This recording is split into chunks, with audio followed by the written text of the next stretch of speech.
Hello అందరికీ welcome back to my channel. ఇవాళ సోమవారం శివాలయానికి అయితే వెళ్ళాను. ఒక చిన్నగా వీడియో అయితే షేర్ చేస్తున్నాను. సో ఒక్కోసారి మనం అనుకోని విషయాలు అయితే జరుగుతూ ఉంటాయి.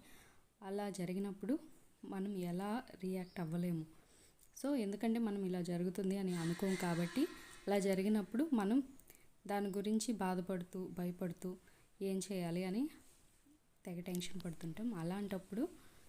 అలాంటప్పుడు మనం ఒకటే థింక్ చేయాలి. మనం కరెక్ట్గా ఉన్న అవతల వాళ్ళు మనల్ని మిస్అండర్స్టాండ్ చేసుకుంటున్నారు అని అనిపించినప్పుడు మనకి ఇష్టదైవం కానీ లేదంటే కులదైవం కానీ ఉంటారు కదా. సో అక్కడికి వెళ్ళి ఒకసారి ఆ దేవుడికి అయితే మనం ఇలా ఉన్నా కూడా కరెక్ట్గా అవతల వాళ్ళు ఇలా మిస్అండర్స్టాండ్ చేసుకున్నారని ఒక్కసారి చెప్పుకోవాలి.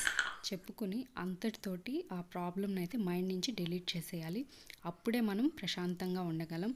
లేదంటే మన తప్పు లేకపోయినా వాళ్ళు అలా అనుకున్నారు అదే బాధతోటి మనమైతే ఇబ్బంది పడుతూ ఉండాలి. అలా కాకుండా ఒక్కసారి అలా అనుకుని మన తప్పు లేకపోయినా ఇలా జరిగింది అనుకుని అక్కడితో వదిలేయడమే మనకి మనశ్శాంతిని కలిగిస్తుంది.